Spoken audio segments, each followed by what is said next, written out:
Hello, everybody. Welcome to today's show. My name is Spencer Walsh. Thank you so much for joining us here today for the Thursday edition of Newsflash. We got a good one and a big one for you today. It is the changing of the guard, finally, in the Democratic Party. Ladies and gentlemen, Nancy Pelosi says a new generation today. The midday floor speech at the House, she took to the podium and said that a new generation will be leading the House forward, at least the Democratic side of the House forward, for the foreseeable future.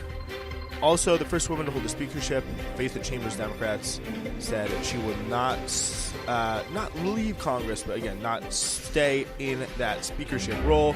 We'll take a look at how Nancy Pelosi came to power and why she's moving on, what the future is there in a really big way. We'll also take a look at Los Angeles and how housing activists empowered Kenneth Mejia, the city controller's victory there, in a really remarkable way. And we'll take a look at some pretty awful UAW corruption and some pretty legitimate efforts to reform it ahead of the pretty historic UAW election.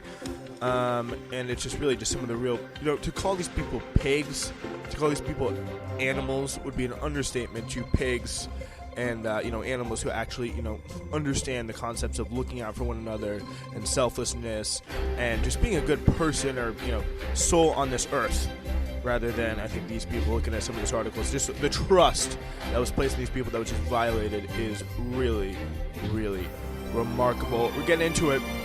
Newsflash. 6:36, I want to say. I don't know. It could be anything. We're just getting so high at this point. The point is we're still here. We're still having fun. But we have a pretty fun story today because Nancy Pelosi, ladies and gentlemen, she will no longer be the Speaker of the House.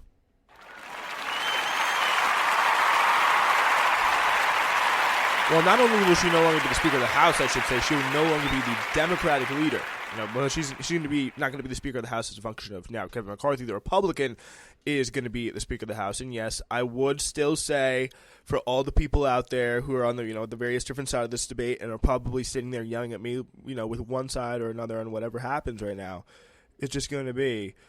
I still do think Kevin McCarthy would be worse as Speaker of the House than Nancy Pelosi. I still do think that. All right. Now that we got that out of the way, we can look at Nancy Pelosi's announcement today and the fact that she is really kind of a remarkable situation here, stepping down. Here's what she had to say, looking back at some of her time in leadership, and we'll tell you who's going to come after her. Whip, there is no greater official honor for me than to stand on this floor and to speak for the people of San Francisco. This I will continue to do as a member of the House, speaking for the people of San Francisco, serving the great state of California, and defending our Constitution. And with great confidence in our caucus, I will not seek re-election to Democratic leadership in the next Congress. For me, the hour's come for a new generation to lead the Democratic caucus that I so deeply respect. And I'm grateful that so many are ready and willing to shoulder this awesome responsibility. Scripture teaches us that for everything there is a season, a time for every purpose under heaven.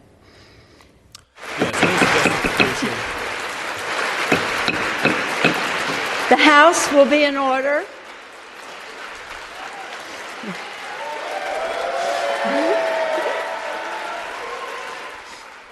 She's calling the House to order. They're getting some applause from her. I guess it would be her right. I mean, she's looking out at them, right? It would be the left side of the caucus, the room, the Democratic side. But anyway, so yeah, she is stepping down, finally ending really what is a just iron grip. Literally, these people. Not just her, Nancy Pelosi, Steny Hoyer, Jim Clyburn, they're all just 80-year-old fossils, and it cannot be, just to say the one thing about them that's just blatantly obvious, that is something that is, a good thing. She's ending a historic tenure in which she's pretty much, kind of served as someone who was there leading, I guess, she helps. She was there alongside Obama. She was there alongside Biden for some of the major moments. She helped in the Speaker of the House. She understood definitely how to raise money that was a very, very big thing. She understood, which people in her caucus felt a certain way. She was definitely someone who, I wouldn't put her up there with someone like Harry Reid, to be honest, when it comes to terms of someone who was like really effective, passionate leader for good. But when it comes to someone who, that is someone who, really did know the inner workings of Washington better than anyone. So shortly after Nancy Pelosi delivered her remarks, Steny Hoyer, the 83-year-old, Pelosi's 82, by the way, 83-year-old number 2 Democrat, told his colleagues he would not seek a leadership position in the next Congress. Representative Jim Clyburn, number 3 Democrat, said he was planning to cede his position of whip and become assistant leader. So, I think it tells you something about Clyburn that even he, who is also 82, will not be going quietly into the night. He still has to be up there on the top leadership position because that's who he is. He is someone, these people, they came up, the height of just the American culture of just me. Everything is about me. Everything is about how great I am, and I did this. I did the protest. I was there in the civil rights movement. I was progressive. I did this stuff. I am infallible in every way. This, to me, and this is to what a whole generation of young Democrats, this is what these people will represent. The people who constantly stood in the way of change, just time and time again. It's Jim Clyburn just knifing and just destroying, frankly, the Bernie Sanders South Carolina primary situation with the help of Barack Obama and Biden there. Like that, I think is something, that is one of the things that I always, come to, the first thing I think of him, but also just a passionate hatred of anybody to the left, anybody who wants to, bring some sort of change, anybody who is out there on the streets, is knocking doors, is actually doing something productive for the Democratic Party. And I shouldn't say Pelosi has the exact same thing. Hoyer has the exact same thing as well. This is who these people are. And, with Hakeem Jeffries and the people that are going to come after, there's the same antipathy is still there. But I think, it's something a little bit different. With these guys, though, it is just a real bone-deep sense of narcissism, a sense of we are the smartest people in the room. We can't even entrust anyone else. We can't even trust Hakeem Jeffries until we are literally, 85 freaking years old. We cannot entrust Hakeem Jeffries to take over for us because he wouldn't raise money. He wouldn't, suck off the teat of the corporate donors like we do, because we do it better even at 85. Just the absolute contempt that these people just held for everyone around them could not be more obvious. And the BS that they spew at you every time you bring any sort of thing that, hey, maybe we should go in a different direction.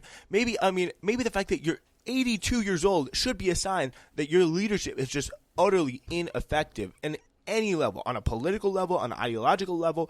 It is just completely devoid and completely lacking, and to do that to them, it's just unimaginable. They can't imagine it. It's like, for them, it's just like you're criticizing your mother. Like they just view anyone who wants change, anyone who dares to speak out against them, not even necessarily on the left, but obviously it is 99% of the time on the left. But one of the big one of the biggest things is over that ideological conflict, but they have this certain sense of just, we know what's best, over anyone else in the Democratic caucus, and it's just really just so toxic and just awful. So Hakeem Jeffries, though, he would make history if he were to, talk about the succession plan. He's supposed to succeed Speaker Nancy Pelosi as the leader of the House Democrats. Really a frankly brutal political knife fighter, someone who went time and time again to frankly stand in the way of President Joe Biden's agenda this past Congress, who supporting people like Josh Gottheimer, people who actively said that they would work to tank Joe Biden's policies because he felt, more politically aligned with them and, frankly, more Republican causes frankly, donor-supported causes than anything that the left or the progressives were saying, anything that the left parts of the Democratic Party were saying, and just, really just using any political tool he had, including the copious amounts of donors he had on the line, whether it be AIPAC, whether it be the banks, whether it be anyone. A former corporate lawyer, an exceedingly careful tactician who rose to the pinnacle of power representing the nation's most iconic black neighborhoods. If Mr. Jeffries secures his ascent in the coming weeks, he would be the first new House Democratic leader in 2 decades. Yeah, that shows you how things have been. And make history. No black politician has ever led a House or Senate caucus for either party. His elevation was also further, it probably would have happened by now. It probably would have happened a lot sooner in the Democratic Party if they had not stayed on for 20 fucking years. Like, sorry. Like, his elevation further consolidated him in his borough of Brooklyn, where Jeffries represents a plurality black district, getting less and less plurally black by the day. Where Jeffries represents that district and lives less than a mile from the Senate Democratic leader Chuck Schumer. Mr. Jeffries is currently the House Democrats' 5th-ranking leader. He helped craft the messaging plan heavy on pocketbook issues like healthcare and taxes, and really just he was someone who frankly represented the New York. He's a guy, full of kind of these liberal gimmicks. He's calling Donald Trump the Grand Wizard of 1600 Pennsylvania Avenue. He quoted Biggie Smalls, to seem more relatable. But this is a guy who, when push comes to shove, he may have designed the campaign on quote-unquote pocketbook issues like healthcare and taxes in the New York Times, supposedly bolstering Joe Biden's election while, on the other hand, donating with candidates, to candidates that, frankly, stood in the way and blocked, like Josh Gottheimer, the key parts of Joe Biden's agenda that would have actually helped and changed people's lives in a really, really big way. Jeffries, when it comes down to it, he may have designed that campaign, but when it came down to it, last few weeks, when people in his area got absolutely wiped out, South Brooklyn was just decimated. This is his backyard right there, in a red wave. That was one of the areas where it was absolutely the strongest. People were really, really turned out. Jeffries did absolutely nothing to mobilize that area and spent the last weeks before the election on vacation in Israel raising money. So that is something who is something to really kind of keep in mind and keep really in consideration. And it shows you, it's really interesting to see. I think this brings up the kind of question of dynamics now between the left and the right of the Democratic Party and the constant, the war that was ever started, really raging ever since 2016.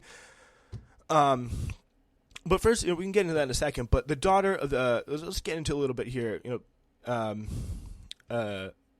The kind of comparison the New York Times does between Pelosi and Jeffries.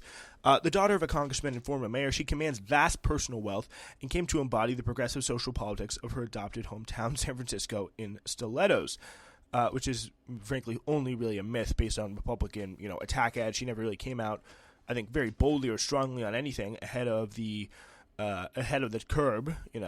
I don't think she was ahead of the curb on gay marriage or anything like that, and the kind of the civil rights issues of her time. Few years back, he is the son of a middle class social worker. This is like a back cover of a romance novel here. He is the son of a middle class social worker and caseworker for New York City, who still lives in the heart of Black Brooklyn and often pairs his suit with sneakers. Oh my goodness! Outside of a partisan federal sentencing reform, his own legislative record is relatively thin. So just like, he's a cool guy. He's got his suits with sneakers and he quotes Biggie Smalls. But this is someone who is just this is a manufactured image, frankly. Without ever declaring his desire for the top job, Jeffries appears to have more or less cleared the field of potential competitors in recent months. On Thursday, he declined to publicly discuss his future, repeatedly directing attention back to Pelosi, whom he called a leader for the ages. I think, bringing up Nancy Pelosi and ages and age, just the concept of age in the same sentence is very funny. But before winning a seat in Congress, Jeffries served 6 years in the New York State Assembly, and he once considered running for mayor of New York City. So that's some fun facts about Jeffries. Several staffers cried as Pelosi left today. Some of the people taking over: Catherine Clark of Massachusetts and Pete Aguilar of California. They're expected to take the top 3 spots among House Democrats. So I don't know too much about these guys, but mostly haven't heard it. There are no progressives among this lot. There are no people who are going to, really cause any kind of trouble. It'd be really just, business as usual, except for, maybe 40 years younger. Like, that is going to be the main difference there. And interesting here, interview with Representative AOC. Pelosi, she said Pelosi's announcement was a historic moment that would bring change to the Democratic caucus, but she did not throw her support behind Hakeem Jeffries, who in the past had butted heads with progressive groups like Justice Democrats. As about him possibly rising to be the Democratic leader, she said, "I'm just processing what just happened. There's a lot of healing that needs to be done in this Congress." And the question is here, I think the big question for AOC is going to be, will she have a kind of more antagonistic relationship with Hakeem Jeffries, who I think has been a lot more bullish towards her in the left? I mean, not really much of an effort to kind of reach out and be the mama bear that Nancy Pelosi was at a certain point to Ocasio-Cortez and her friends there. Well, just like brought them under their wing, just calm them down. Is essentially what happened. And if that continue, I don't know if that's going to happen, under someone like Hakeem Jeffries, who it seems at least they have a much worse, they don't get on nearly as well. And I heard this kind of, centrist people saying, Hakeem Jeffries knows he needs the progressive votes, but he also knows he can bully the progressives. He knows he can threaten them. He can intimidate them. He can give them false promises that they'll take without any kind of hesitation, because, like Pramila Jayapal, because apparently she thought she was going to be speaker, which is absolutely hilarious. But,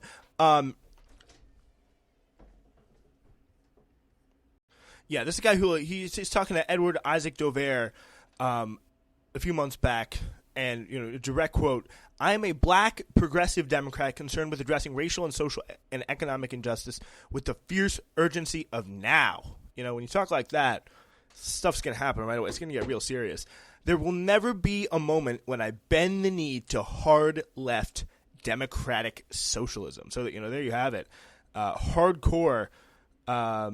Interesting situation there with the Edward Isaac Dover. It says he's progressive. That's just further proof that it can mean literally anyone to anything to anybody, frankly. And it's just like, you got. He says he's hard left, and also anti-hard left democratic socialist, but also progressive. Like, what did progressive even mean? He's doing all the right things to change. It's the same kind of mindset. I think like these people, they're setting themselves up to become the next Jim Clyburn, the next Nancy Pelosi, staying there for 20, 40, 30 years, and really kind of make this a very, very common and consistent thing. So that is something I would say is very, very interesting. And I think we want some people to follow on this. Ryan Grimm has to be probably one of the most interesting people to follow. We're going to go to one of his stories on this in just a second. But yeah, let's actually go to it right now. But if you want to know someone to follow, Ryan Grimm, there got to be the person following. Pretty much all things kind of democratic, politics, inner workings, things like that. Anyway, let's go now to get on to the next story. This is all about really kind of an interesting story, the making of Nancy Pelosi here, and that really kind of origin history lesson from Ryan Grimm, from his book called We've Got People. So in chapter 3 of the book called Pelosi's Party, so we'll get right into it. So the Democratic Party's approach to winning elections is rooted in decisions party leaders made in the immediate aftermath of Ronald Reagan's White House win in 1980. That year, not just saw Jimmy Carter's surprise loss, but a generation of liberal lions wiped out in the Senate. A net loss of 12 senators, many of whom had become liberal heroes for decades because of the Democratic caucus from the Democratic caucus, flipped the chamber to the Republicans. It's really kind of hard to overstate how politically traumatizing the election was for the Democrats. It came just 2 years after the rise of the new right, the class of 78 right-wingers led by firebrands like Gingrich, and it felt like the country was repudiating everything the party stood for, which was what exactly? And the Democrats hadn't really been rejected for a moderate Republican like Gerald Ford, but the nation had said it would rather be led by a radical like Reagan. The party that had saved the world from Nazis, built the modern welfare state, and gone to the moon, had overseen the longest stretch of economic prosperity in human history, was being routed by an actor. But if they had had to look closer, they couldn't help but admit that things had been rocky. Inflation felt out of control, wages were flat, gas lines were long, and the new Islamic Republic of Iran held 52 Americans hostage. Liberals argued the day of Reagan's victory came because Carter was too conservative to deliver what people demanded of the party, particularly to the working class in general and organized labor in particular. And I think that was something that, the austerity, the Volcker shock, very similar economic circumstances to now, which makes the situation, I think, all the more interesting. So the loss in the Senate that particularly rocked the party was a kind of slow-moving realignment, really kind of in the South. Frank Church and Birch Bayh, recent contenders for the White House, lost re-election. Mike Gravel, anti-war hero from Alaska, didn't even win the Democratic nomination. Presidential candidate George McGovern, who'd been in the Senate since 1962, lost. Warren Magnuson and Gaylord Nelson, who collectively served 54 years, both lost. My timing was terrible, said Barney Frank, talking about his 1980 election to the House.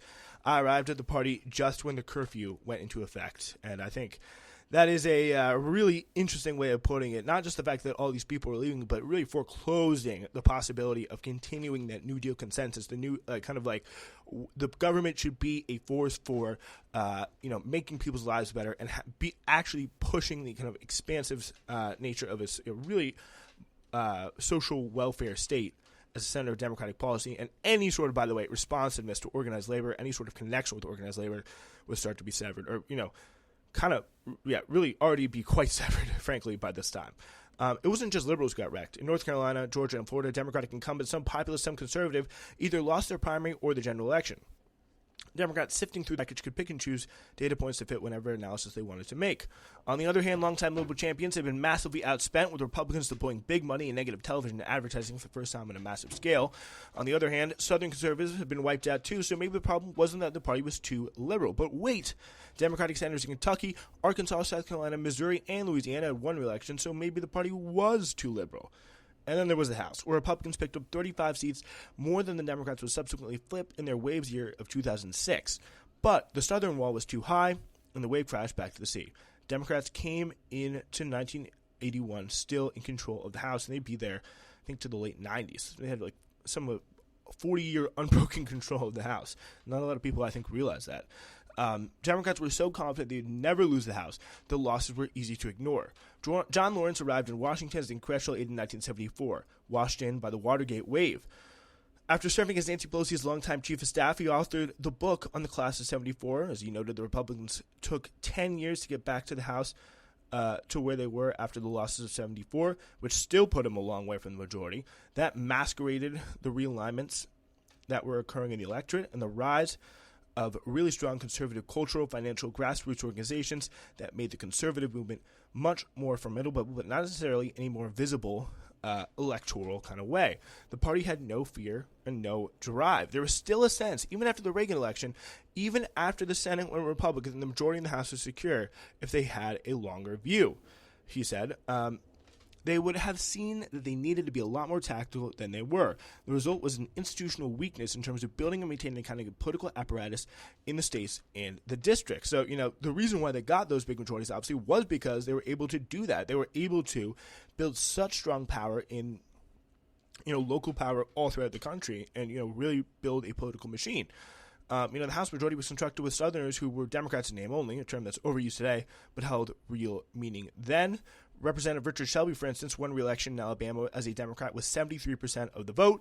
Shelby would be elected to the Senate twice as a Democrat, then switched parties after the 1994 wave, going on to be the top Republican on the Banking Committee and the lead opponent of Wall Street reform. And his politics there never changed.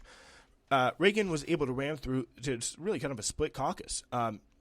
Reagan was able to ram through the bulk of his agenda in the first 200 days of the new Democratic Congress, which necessarily required scores of Democratic defections and the cooperation of House Speaker Tip O'Neill, who allowed Reagan's agenda to hit the floor. So pretty much, all those backroom deals where, you hear about the good old days of Reagan and Tip O'Neill in the back rooms. That was the beginnings of Reaganomics and, the just complete collapse of any kind of working class power in this country. And also beginning a lot of other things as well. In the other words, Democrats controlled the House thanks to Democrats who would later be Republicans themselves or lose to Republicans eventually, most of them in the 94 Gingrich Revolution. In the House, a narrow Democratic majority included enough Southern conservatives to give the right effective control of the agenda. Bonnie Frank recalls. Harry Reid was elected to the House in 1982. Democratic midterm as the economy slumped. And, Ryan kind of talks about here, the party had a few paths before it. It's talk about following the lead of the progressives, who were warned that Carter had abandoned the party's natural base, and write off the right-wing Democrats, who were no longer a part of the progressive coalition, and try and appeal to the populist nature, or appeal to their populist nature and rally them to the left. It's kind of interesting. So, a related version of the strategy, whose lead proponent had been California Democrat Phil Burton, was to disempower conservatives but get serious about fundraising, preferably from the least objectionable sources possible, with an eye towards building real progressive power that can match the right, or as the party ultimately did, try to defend the party to the last incumbent, matching Republican dollar for dollar, while going into defensive crouch to protect the most basic elements of the New Deal, along with newer programs for the needy Reagan was targeting, such as Head Start. So that's pretty much what they did. That kind of Democratic strategy of really just, this is around the time where they really start to go into the big money side of things too. But they do it second behind the Republicans. And, this is where Pelosi kind of comes. This environment, is where Pelosi comes down. You got Democrats losing power, eroding away from the New Deal over a very, very long period of time. You got the 1960s jolts from LBJ and the Great Society and all that. But then, it kind of starts to clearly slowly fade away. And by the time you get the 1980s, you got Reagan in the House, just a bunch of these Southern conservative Democrats. This agenda is being passed in a really effective way. And Democrats, they start to go into this small dollar fundraising. So Nancy Pelosi was in the camp that recognized the need for conservative Democrats to keep the majority, but wanted them disempowered within the caucus. But, most importantly, she was a preternatural fundraiser. The legend of Pelosi is that after raising 5 children, she decided to become involved in politics. The reality is that even amid the impressive feat of childbearing and rearing, she was also heavily involved. Phil Burton, upon seeing the San Francisco mansion she shared with her husband, investor Paul Pelosi, heard about him recently. He noted that it would make a tremendous location for political fundraisers. Pelosi, it turned out, had a gift for just that, and her fundraising powers would eventually turn into a power center for California politics in her own right, and something she really carried through this day. So, yeah, as we know, the rest is history. She kind of comes in, leads the wave of this new movement in the Democratic Party that's corporate-based, recognizes the power. We got to defend our frontline Dems. That sound familiar today. She kind of wants them disempowered in the caucus, but the fact that at the end of the day, she is fundraising off of them and, fundraising from the same people that, they're fundraising from and generally really believes the same things after all these years in Washington, she is going to, fundamentally be on their side more often than not. There are less conservative Democrats now than there were today, but they're still there. They're still making quite a big bit of noise, I'd say. My name is Spencer Walsh. This is the Spencer Walsh Radio Network, and if you're listening to one of our podcasts, whether it's Newsflash, Hidden History, The Spencer Walsh Show, or something else, ladies and gentlemen, we have one simple request of you. Please be sure to rate us, subscribe to us if you like us, and leave us a comment, because just like all of you, sometimes we need that feedback in our lives, good or bad. We want to hear what you have to say. So please do those steps, make SWR and content better, and thank you so much for listening.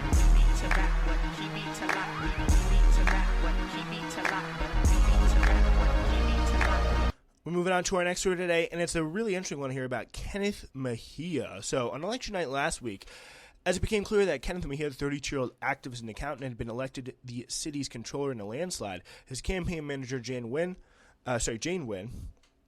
told the group of young campaign volunteers who had been criticized for taking part in protests during the campaign that she had their backs. Mejia, the first Filipino-American elected to the citywide office in L.A., ran an innovative campaign that made use of old and new media, including educational billboards with bar charts showing how the city's spending on policing compares to other priorities, and TikTok videos featuring the candidate dancing with Gen Z volunteers or in a Pikachu costume. But the campaign was powered by harnessing the energy young activists usually poured into protest and redirecting it into electoral politics. And that's something you can really do when you got a candidate to match. And Kenneth Mejia, someone who really has good visions on defunding the police, on redistributing economic power, and as a controller and in charge of the budget and all that stuff, is a very, very big deal. So yeah, he tweeted a picture out on one of these billboards. He writes, where did this billboard come from telling all of Los Angeles what our budget priorities are? It's like whoever puts it up wants Angelenos to know where our taxes are being spent. Of course, it's his billboard saying that, police, are spending a small fraction of funds on youth development, slightly bigger fraction on housing, but then, got $3 billion, and a fraction of a billion spent on housing, get $3 billion spent on the police. Going at some of the movements, and he got a TikTok dancing Gen Z candidate who's getting pied in the face, and TikTok dances there galore. A longtime housing justice organizer of the LA Tenants Union, Mejia was first inspired to run for office by the 2016 Bernie Sanders campaign, which also convinced some veterans of protest movements like Occupy Wall Street that it may be possible to bring change through electoral politics. After 3 unsuccessful races for Congress since then, first as Sanders-aligned Democrats, then as a Green Party candidate, Mejia sent his sights of the city controller's office and assembled a campaign of a team made up of almost entirely fellow organizers and activists. That included Wynn, who got into politics through homeless advocacy in 2018 when she co-founded a group to campaign for a homeless shelter and services in her Koreatown neighborhood. She then did graphics work for her successful city council campaign of Nithya Raman, who was backed by the Democratic Socialists of America in 2020. In her election night speech to volunteers last week, Wynn spoke of the harm and the pain some of you had to endure because you dared to volunteer for this campaign, and accused Mejia's opponent, outgoing LA City Council member Paul Koretz, of running one of the dirtiest campaigns I've ever seen. It wasn't enough, she said, to drag Kenneth's name through the mud. They had to attack viciously some of our youngest members of our team for daring to speak out. We've been asked over and over again, do you denounce the actions of your volunteers? Do you condemn them for protesting, for disrupting your meeting?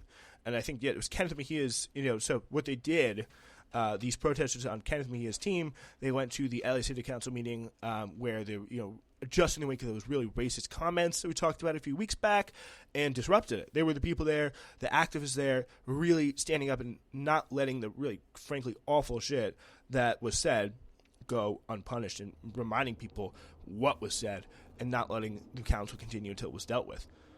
And here's what she had to say about that whole moment.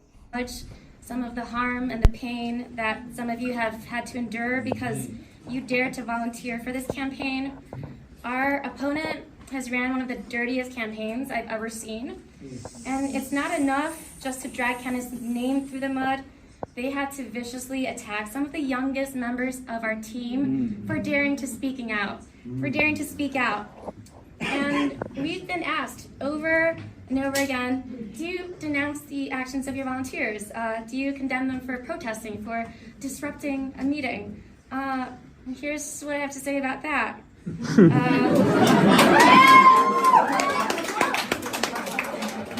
I mean, fuck that.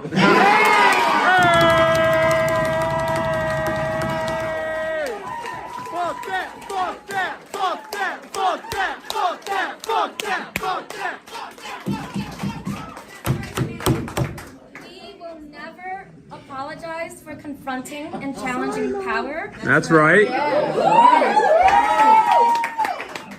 We will always stand by and fight alongside those demanding a better way of life from people in power. And when Kenneth is in office, I will hold him accountable to that.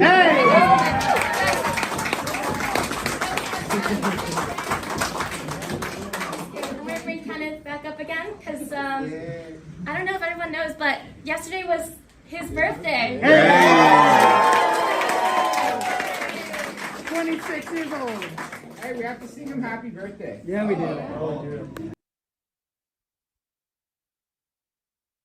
Yeah, so that was the campaign manager. Pretty cool moment there. She said, "We will never apologize for confronting and challenging power." And the Kretz campaign, this was the opponent of Kenneth Mejia for city controller. In the email to supporters, he compared the protest to the January 6th Capitol insurrection. All right, let's move on to our last story today. 30,000 at Detroit's Greektown Casino. Restaurant tabs approaching 7,000. Top shelf cigars. Louis Roederer Cristal Champagne firearms and a $1 million lake house. And of course, cocaine. Cocaine, yeah. That is a partial accounting of the lavish spending that drew federal prosecutors to charge over a dozen UAW workers, including 2 former presidents, over the past 5 years with embezzling union funds and money laundering. UAW rank-and-file members are currently voting on whether to replace President Ray Curry and allies of now imprisoned officials in the administration. Congress reformers are running under the banner of the UAW Members United on a platform: no concession, no corruption, no tiers. The election is 2-tier contracts with UPS, things like that, where you get people in the newer tier, younger workers who work there for less, or more junior workers, I should say, not necessarily younger in age. They get paid less or more hours until they get older on that second tier. The election, which ends this month, will have an outsized impact on the next year's contract negotiations between workers in the largest auto manufacturers in America. But an internal union audit obtained by The Intercept shows the UAW's leadership gave its members only a partial view of the UAW's assets, including the strike and defense funds used to pay the striking workers' wages ahead of the upcoming election. The audit was prepared by the Caliber CPA Group, and it covers the first half of 2021. It records a difference of hundreds of millions of dollars between the total cost of assets by the UAW, including the strike fund, and the appreciated value of those assets. The market value of the investments was not reported to rank-and-file members in financial report of the Secretary-Treasurer provided during the July union convention, or in the financial summary provided to the membership in the union's 2022 magazine. Instead, the report distributed at the convention, which goes through December 2021, presents investments at their original cost basis, meaning the significant bump in the market was not reflected in the valuation of the assets. So pretty much they are lying. The union's financial statements are presented in accordance with the modified cash basis of accounting, under which reporting investments at cost is an acceptable modification, said Sandra Eagle, a spokesperson for the UAW, in an email to The Intercept. By this way of accounting, called a modified cash basis, it appears to be highly unusual among union financial reports. Reports reviewed by The Intercept for the IBT, that's Teamsters, and the IBEW for the electrical workers and the firefighters, they all record their financials at fair value rather than modified cash basis. So this is going to be a really, really important election to watch. These people are incredibly corrupt. They're manipulating a lot of, these union funds and just are standing in the way of real progress. So it's going to be definitely something I think worth keeping an eye on there. So all the time we got for today. We'll see you Tuesday. It's Newsflash.